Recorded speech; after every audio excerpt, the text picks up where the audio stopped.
காலை நேர பிரதான செய்திகளின் ஊடாக நர்மதா சிறில் முதலில் தலைப்பு செய்திகள். இலங்கையை வந்தடைந்த மேலும் 104 புதிய மெட்ரோ பேருந்துகள். வவுனியாவில் அதிக கட்டணம் அறவிட்ட தனியார் வைத்தியசாலைக்கு அபராதம். ஈரானுக்கு சீனா வழங்க உள்ள ஆயுதங்கள் அதிருப்தியில் ஏற்றம். இனி விரிவான செய்திகள். 104 புதிய மெட்ரோ பேருந்துகள் நேற்று நாட்டிற்குள் இறக்குமதி செய்யப்பட்டுள்ளன. பொது போக்குவரத்து சேவைகளை மேலும் திறமையான மற்றும் தரமான நிலைக்கு உயர்த்துவதை நோக்கமாக கொண்டு இந்த நடவடிக்கை எடுக்கப்பட்டு வருகிறது.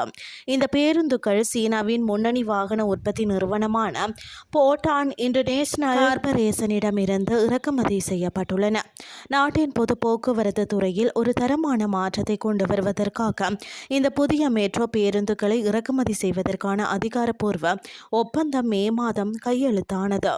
மேற்படி ஒப்பந்தத்தின்படி இந்த 104 பேருந்துகளையும் இலங்கைக்கு கொண்டுவர நடவடிக்கை எடுக்கப்பட்டிருந்தமை குறிப்பிடத்தக்கது. வவுனியாவில் முழு இரத்த பரிசோதனைக்காக அரசால் நிர்ணயிக்கப்பட்ட அதிகபட்ச கட்டணத்தை விட கூடுதல் தொகை அறவிட்ட தனியார் வைத்தியசாலை ஒன்றுக்கு வவுனியா நீதவான் நீதிமன்றம் 5 லட்சம் ரூபாய் அபராதம் விதித்துள்ளது. நுகர்வோர் விவகார அதிகார சபை சட்டத்தின் கீழ் வெளியிடப்பட்ட 67ஆம் இலக்க உத்தரவின் அடிப்படையில் வவுனியா மாவட்ட நுகர்வோர் அலுவல்கள் அதிகார சபை விசாரணை அதிகாரிகளால் இந்த வழக்கு தாக்கல் செய்யப்பட்டிருந்தது. கடந்த ஜூலை 14ஆம் தேதி மேற்கொள்ளப்பட்ட திடீர் பரிசோதனையின் போது 400 ரூபாயாக நிர்ணயிக்கப்பட்ட முழு இரத்த பரிசோதனைக்கு குறித்த வைத்தியசாலை 550 ரூபாய் கட்டணம் அறவிட்டமை கண்டறியப்பட்டது. இந்த வழக்கு ஜூலை 28ஆம் தேதி வவுனியா நீதவான் நீதிமன்றத்தில் விசாரணைக்கு எடுத்துக் கொள்ளப்பட்ட நிலையில் முன்வைக்கப்பட்ட உண்மைகளை பரிசீலித்த நீதிமன்றம் குறித்த வைத்தியசாலைக்கு 5 லட்சம் ரூபாய் அபராதம் விதித்து தீர்ப்பளித்தது. அரசால் நிர்ணயிக்கப்பட்ட அதிகபட்ச கட்டணத்தை விட கூடுதல் தொகை அறவிடும் தனியார் வைத்தியசாலைகள் அல்லது மருத்துவ ஆய்வகங்கள் தொடர்பான தகவல்களை 1977 என்ற தொலைபேசி இலக்கத்திற்கு அறிவிக்குமாறு நுகர்வோர் அலுவல்கள் அதிகார சபை பொதுமக்களிடம் கோரிக்கை விடுத்துள்ளமை குறிப்பிடத்தக்கது. இனி வெளிநாட்டு செய்திகள்.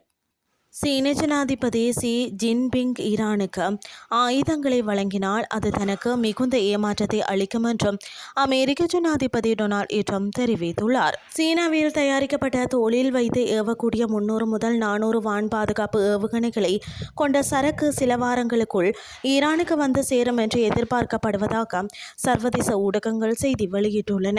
குறித்த ஒப்பந்தத்தின் மதிப்பு 60 மில்லியன் முதல் 70 மில்லியன் டாலர்கள் வரை இருக்கும் என கூறப்படுகிறது. தெஹ்ரான் முக்கிய வெளிநாட்டு கூட்டாளிகளின் உதவியுடன் தனது ஆயுத இருப்பை மீண்டும் நிரப்ப முயன்று வரும் பின்னணியில் ஈரானுக்கு புதிய வான் பாதுகாப்பு அமைப்புகளை வழங்க சீனா தயாராகி வருவதாக அமெரிக்க உளவுத்துறை சுட்டிக்காட்டியுள்ளதாக கூறப்படுகிறது.